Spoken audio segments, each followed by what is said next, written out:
Now here's a game that wears its inspiration on its sleeve. Takeover 2 is an homage to the beat-em-ups that I grew up playing. The first Takeover was a game I wanted to play, but once again, time and money prevented it. In my attempt to play as many Steam Next Fest beat-em-up demos as possible, this was my most anticipated game. Put up your fists and get ready to beat them up. Right off the bat, this demo had the most robust options. You can tweak quite a few settings, ranging from button mapping to graphical options. It even has a nice, quick tutorial to teach you the basics. Packing the demo with everything the player needs to get started helps with the overall package. One thing that bugs me is that there's no option to turn off the game's ink effect. The ink effect just looks noisy in an already graphically dense game. It feels like the developers couldn't decide whether they wanted the game to look like 90s pre-rendered graphics or a comic book, so they decided to mix both. Say what you want about Lady Death Demonicron, but that game knows what it wants to be and how it should be presented. And are those tiger-striped raptors from the Lost World Jurassic Park? You better hope the lawyers at Universal don't see this. Beyond that, this is another game that delivers exactly what you see. The demo allows you to play as only one character, but the final game will have 4. Starting off, the game's control feel good. Each hit has a satisfying impact, and more powerful moves shake the ground, causing all the objects on the ground to jump up when powerful blows land. It's a subtle effect that I don't think I've seen in any other game. The game's combo system is a little simple, but that may be because it's early or because I'm not fully grasping all the nuances of the combat. You do have a good number of moves, including weapon pickups and a gun, so even if the final game's combos are limited, you can still do a lot.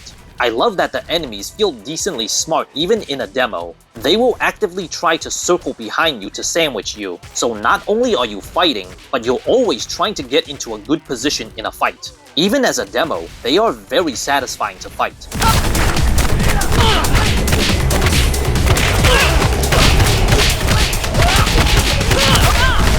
Another thing about the game that feels more old school is that your special move takes away a bit of your health. Games today tend to have some kind of stamina bar or something to prevent constant spamming, but not in Takeover 2. But the health it drains is pretty generous, and I never felt as restricted as in the old games. The stages themselves also keep you on your toes. You'll of course find weapon pickups, health, ammo, exploding barrels, and vehicles that come out to ram you. Again, these are old school beat-em-up tropes, but it's always nice to have different things to keep the fighting from getting stale. Judging from the trailers, the game will also have other gameplay modes, such as an on-rail shooter segment.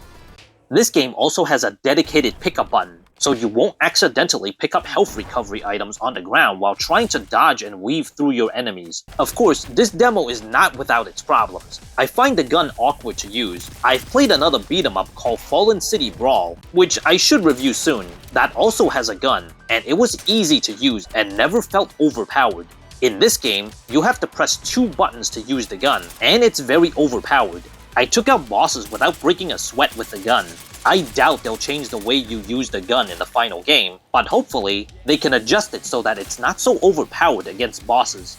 Most of the bosses have been pretty disappointing so far. They are nothing more than regular enemies with more health. Once you beat them, they show up in the next stage as just another regular enemy. I hope they're placeholder bosses. That said, the demo's last boss is pretty cool and has some unique mechanics. We need more of that.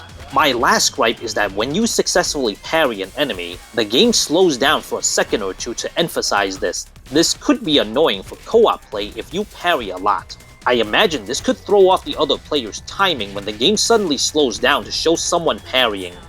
This game is easily one of the longer demos, and I'm excited for the finished product. It leans more towards the old school beat-em-up crowd with a few modern flourishes. If time and money allow, I would love to review the full game. This is a good demo. Try it out if you can. It's closing time for the Dinosaur Arcade. I'll see you next time.